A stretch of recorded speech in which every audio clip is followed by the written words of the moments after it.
Okay, good morning. Had a little bit of a relaunch. Sorry about that. So I'll be doing a little bit of a video later about percussion guns and massage tools. But let's get going with Mobility Monday. Had a little trouble with the internet, so I apologize. We're going to just start a little bit later. So, moving well here on Monday, making sure that the body is set up for a very, very good week of training. First thing I want you to do now, I'm always in my basement because I know you're at home, so I could go rent a beautiful studio, but why do that when we're all just in the glory of our own basements these days? So hopefully you're at home. If you're in the gym and you got me in your headphones, then just enjoy the ride here. Okay, so we want to go right leg up nice and high. If you don't have a nice little step stool like I do, you can actually, if you're tall, you can go into the countertop, or you can use a chair. All right, so first and foremost, let's just go into this hip decoupled position. Right leg is up, and we're going to work the breath from this position.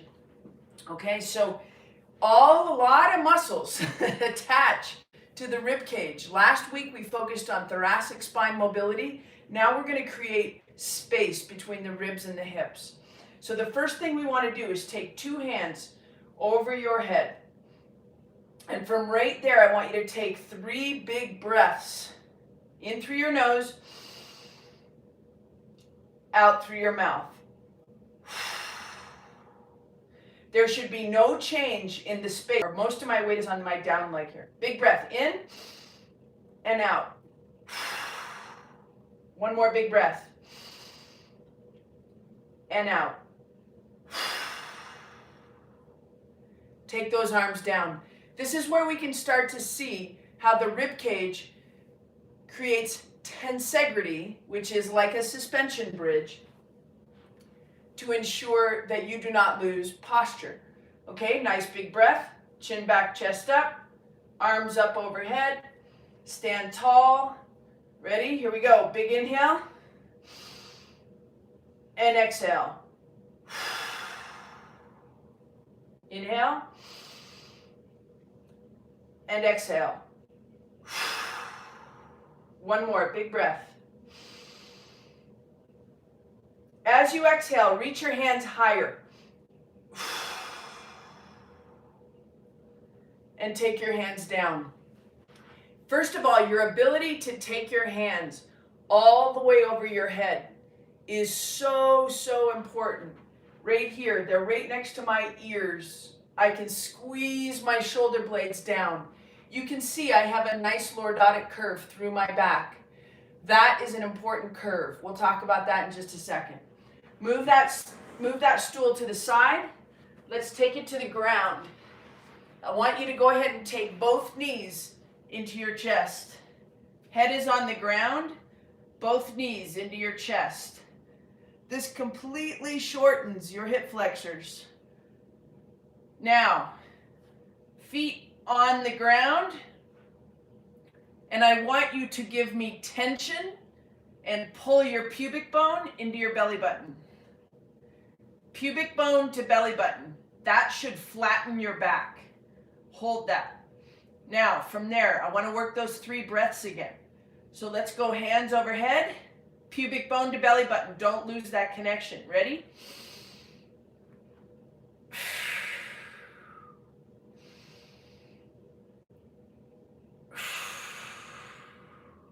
One more.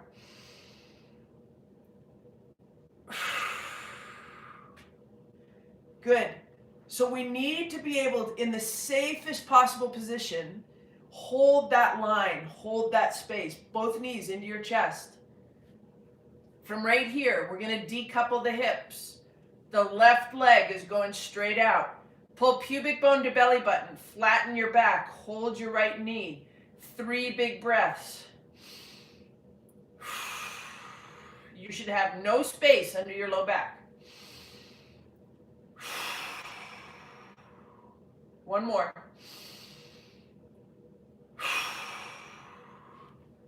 Both knees into your chest. Little bit of tension, pubic bone to belly button. Right leg all the way out. Pull the left knee into the chest. You should have no space in your low back. Pull strong.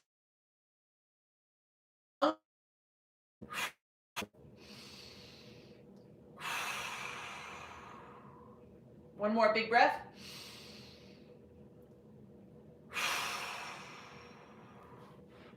And good. As endurance athletes, that is so important because over time, if you're constantly jogging in and out, you cannot hold neutral pelvis. You cannot hold space between your ribs and your hips. You're going to fatigue in through your low back, and you're going to lose power, and you're going to have pain, and it's going to shut you down. So let's go back to the first position.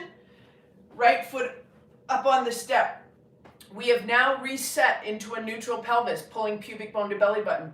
I want you to do that same thing. This time we're going to add a little bit of tension to that back leg. You're going to feel tightness in that back quad.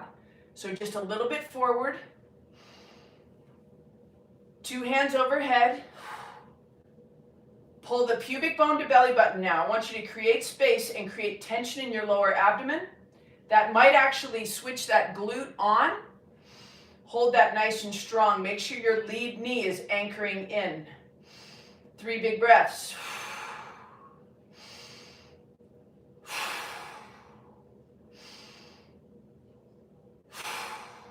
And take that all the way back down. How many of you noticed that when you lifted your rib cage and you activated your pubic bone to belly button, that your butt switched on? That we got a glute activation because we found a neutral pelvis. So right here, a little bit long stride, nice big breath. Load that back anterior hip, anchor in on your lead knee, 2 hands overhead. Heel is down on the back leg. Give me that little bit of pubic bone, pull it up. Reach your hands as high as you can in through your nose.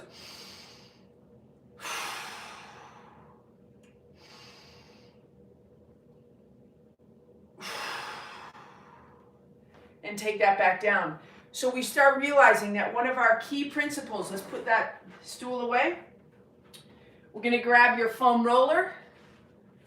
And from right there, let's go in and we're going to foam roll the inner thigh. So from right here, we're going to lay on the front of the left quad, take the right knee up, and go ahead and we're going to foam roll through the inner thigh, through that adductor group. We're going to do a little bit of tissue release. Now here, you can use that front hand to unload the body weight a little bit. I ran a 5K time trial yesterday. I'm starting my training for 2022, so I'm right there with you guys. Yes, I'm a strength coach, but I'm an endurance athlete, and I have big goals. So I'm going to take very good care of my body. Yesterday, my time trial, I ran a 24:37 or something. Again, if you follow me on Strava, we'll form a nice community, and we'll watch everybody just get better and better.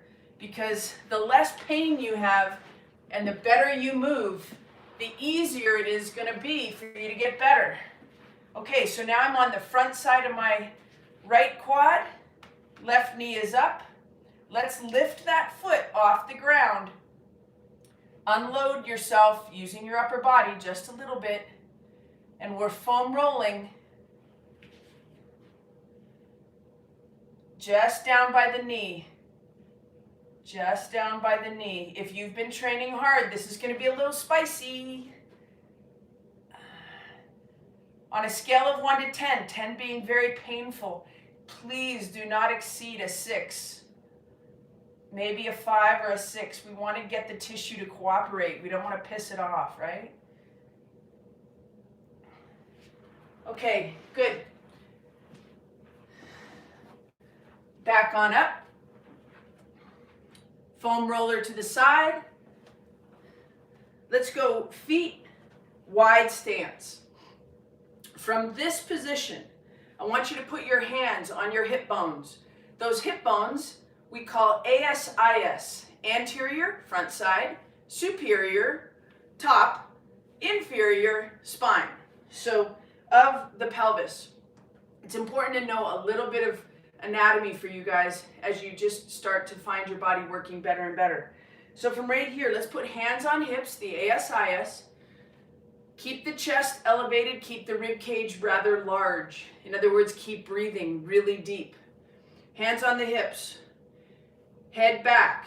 And from right here, the right hip is going to aim towards mid-thigh on the left side. And I want to go as far until I get a little bit of a stretch in the adductor group, the group of muscles I just used the foam roller to release. So right side, aiming at left mid-thigh. The right shoulder and the right hip move at the same time. And that means if the hip stops, the shoulder stops. This isn't a golf class where you would keep going. That's not what we're doing. Okay? Right hip, right shoulder, come back. Let's go 3 more of those. 2 and 3. Let's do the same thing on the other side. Turn your toes in ever so slightly. From right here, left hip, aiming at right mid-thigh. You go until you feel it just a comfortable stopping place. 2, 3, not too worried about your position of your back right now. 4, we've done a little bit of work to loosen you up. 3 more. 1, 2, and 1 more. 3. We're going to do each side one more time. And when we do this, I'm going to turn sideways so you can see. We're not trying to get rid of your lordotic curve. We're not trying to do that at all. Okay? So we've got a nice wide stance. Same stance as you just had. Turn your toes in. Square off the outsides of your feet. Hands on your hip bones. Drop your hips to the back. Right there. That should be somewhat flat. You shouldn't be too archy. So if you need to, let's pull the pubic bone just a little bit. Drop your chest. Nice and strong. Right hip aims at left femur. Make sure you do not lose connection with the ground with your full 5 toes. 3, 4, and 5. Same thing other side. Rotate. 1. Left hip aiming mid-thigh. 2, 3, 4, and 5. Okay, good. So we started to get the idea that hips need to do this. We're going to call that, hip decoupling. Okay, so feet just about hip width apart. Square off the outsides of the feet, even the back foot. So that's going to feel a little internally rotated. This is a position of strength. So from right here, hands on the hips, I want you to peek over a cliff just a little bit. It's going to load up your lead leg. If I were to draw a plumb line, your nose would be about 6 inches in front of your lead leg. From right there, we're going to do that same back hip rotation into the lead leg. And then come back. Back hip to mid-thigh, 2. Shoulder stops when the hip stops. 3. Keep your nose forward over your toe. 4. 5. We're going to do 8 of these. 6. 7. 1 more. And 8. Shake that out. This is very, very specific to the hips. Hip rotators. Okay, square up the outside of the foot. So that means I don't want it in external rotation. Okay, my whole goal is to get stronger and stronger into the midline. Back foot, square it up. Take a big breath, create space. We started with space. Nose goes over the lead toe just a little bit. Lead knee is soft, not locked. Back hip is going towards mid-thigh. Nice big breath. 1, we got 8 of these. Drop down and in. 2. 3.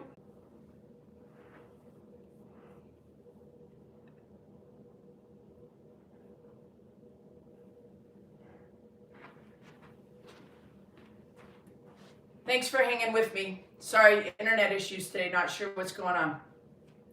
Okay, stay with me. Let's go ahead and take that nose over the toe, right leg in front of left. We're going to drop across with the left hip into the right femur, and we're adding the weight of the arm. Come back. Add the weight of the arm again. 2. Eyes should be right on that uplifted palm. Unwind it. Open up. Reach. 3. Reach. 4. Every time I reach, the hips driving across. 5. 6. 2 more. 7. And 8. So that starts to activate it, adds a little bit of load. All right, left leg in front of right. Right leg back, float your back heel. Right hip, heading to the left femur. Coming straight across, we're going to add the weight of the arm. Open up the hips, add the weight of the arm. 2, 3, 4, 5, 6, 7, 1 more, and 8. And come right back out of that. Good. All right, let's go back into a wide stance. So if you like your sticky mat, switch it around. Back into a wide stance. Grab your foam roller. This time, let's go ahead and turn the toes out just a little bit. So the hip rotators are working, they're active. We're going to work into our squat position. Okay, so the knees are definitely going to flare out. Nice open hips. Drop into that squat, chest stays tall, right there. Good. All right, so let's take thumbs to shoulders. Show me your palms. Drop straight down into that squat, straight back up. We got 10 of these. 2. Good. Keep your chest up, eyes up. 3. Squeeze your shoulder blades tight. 4. 5. 6. Full use of those hips right now. 7. 8. 9. 1 more. And 10. Good. So if we can get access to the hips, we can actually put them to work. And if you just think about that, whether it's on the bike or in transition onto the run, or just running in the mountains, or playing golf or anything, lower body strength.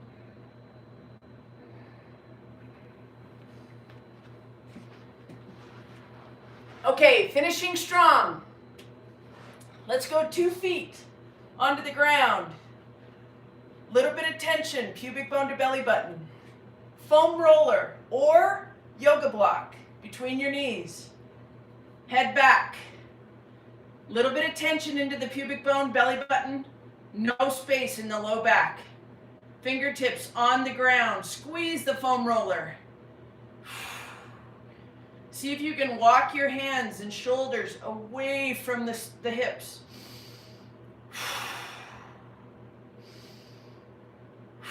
Squeeze that foam roller. Take your hands above your height of your heart. Reach overhead. See if you can create more space. Squeeze the foam roller. Switch on those adductors. Nice flat low back.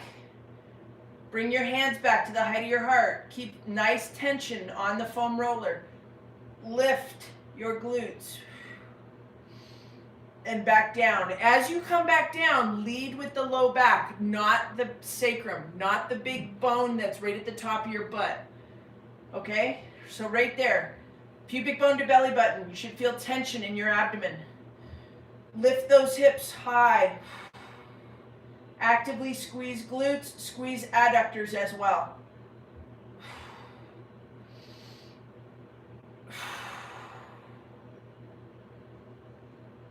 Good. One more time. And take that back down. All right. Good job, you guys. Okay, so we're almost at a full 30 minutes. We had a little bit of trouble with the internet today. Hopefully it'll flow well. I'll check it out later. If not, I'll add it as a full episode, Mobility Monday from November 29th, I think. Anyway, the position of the pelvis dictates your activation and utilization of your butt and your glutes. You should not, in my opinion, you should not go under a bunch of external load, a bunch of lifting weights, a bunch of hex bars, a bunch of squats without a well-positioned pelvis. And it takes breath, it takes core strength, and the core strength from me usually comes mostly from breath work and really big length and putting you into different positions where you can stabilize your spine. Thanks for coming to Mobility Monday. Sorry about a little bit of internet issues today. That's the problem with live streams sometimes. Have a killer day. See you next week.